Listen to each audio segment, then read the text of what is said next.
मंगो दुआ के शाला इंजदा नसीब होवे। मंगो दुआ के शाला इंजदा नसीब होवे। जद आवे मौत मैनू, जद आवे मौत मैनू। बिस्मिल्लाहिर्रहमानिर्रहीम। अस्सलाम वालेकुम दोस्तों और बुजुर्गों, नाज़रीन तुहाडे सामने मैं अगली वीडियो दे नाल हाज़र हां।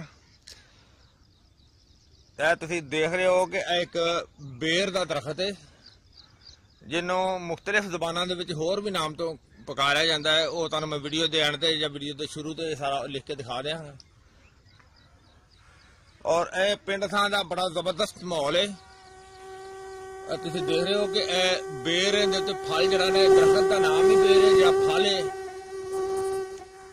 उसनूं जिहड़ा फल लग्या है उसनूं भी बेर ही कहा जाता है। और पक्के हुए जिहड़े बेर हुंदे ने वो बड़ा एक खुश जायका ते बड़ा जबरदस्त फल है। और ये आम रूटीन दे विच बेहतरीन और बहुत ज्यादा खाया जाता है। और इस दे जिहड़े कच्चे बेर ने तुसीं देख रहे हो जिहड़े कि सुरखी माइल नहीं होंदे, सब्जी माइल होंदे ने, इन्हां दा एक होर बेहतरीन क्वाम तैयार किया जाता है जिहड़ा कि कच्चा बेरां नूं तोड़ के ना उसनूं एक कढ़ाई दे विच पा के फिर जो पानी पा के अच्छी तरह उन्होंने उबालिया जाता है। उबाल के उस तो बाद उन्होंने अच्छी तरह उन्होंने कुट के ते उन्हां लुआब जिहड़ा वो अलहदा किया जाता है। उन्होंने कपड़े नाल पुन के उन्हां लुआब कढ़ के उनके लुआब नूं खुश्क करके उसका पाउडर बनाया जाता है।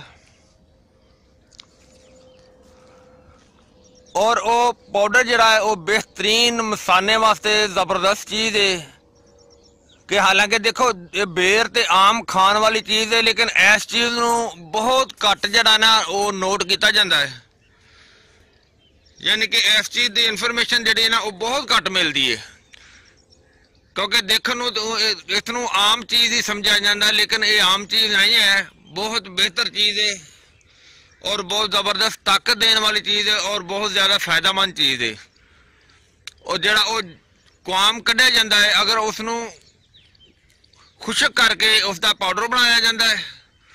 पाउडर बनाने तो बाद अगर पाउडर नहीं भी बनेगा तो उसकी जदों क्वाम नरम होएगा उसनूं कल्ले ने भी थोड़ा जिहा खुश्क करके ते वो गोलियां बनाई जांदियां ने।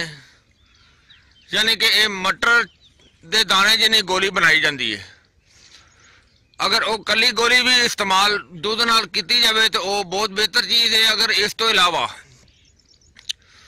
अगर वो क्वाम दे विच कुछ चीज़ां होर शामिल कीतियां जान, जिस तरह के सल मिसरी है, 1 तोला वो ले लेवे, सल 5 1 तोला, और 1 तोला मूसली सफेद, और आधा तोला ज़ाफ़रान। और इस दे क्वाम दे विच उन्हां सारियां चीज़ां नूं अलहदा अलहदा पाउडर बना के इस दे क्वाम दे विच मिक्स करके अच्छी तरह ते उस दियां गोलियां बनाईयां जान मटर दे दाने दे बराबर ही।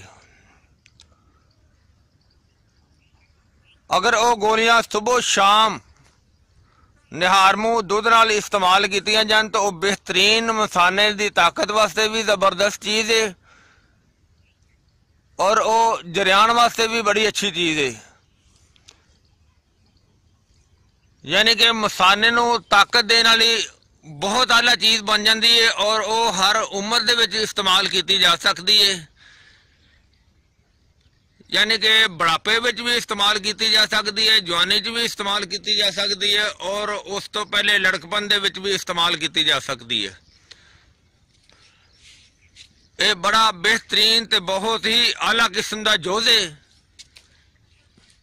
हालांकि ये साडी वीडियो एक पहले मैं अपलोड कर चुकिया वहाँ, जी कि हर्बल जिंदगी में पहले ही मौजूद है कि बबोल यानी कि किकरां दी फलियां दा कवाम कड्ढण दा तरीका दस्सिया होया है।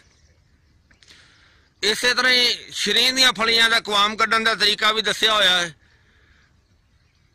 हुण इस टाइम ते इत्थे मैं एक पिंड दे विच आया, मैनूं ये चीज़ नज़र आई है तो मैं कहा कि सारे नाज़रीन दे अगे जिहड़ी ना पेश की जावे ताकि देखने वाले दोस्तों को मजीद इस तो अच्छा और फायदा जिहड़ा ना हासिल हो सके।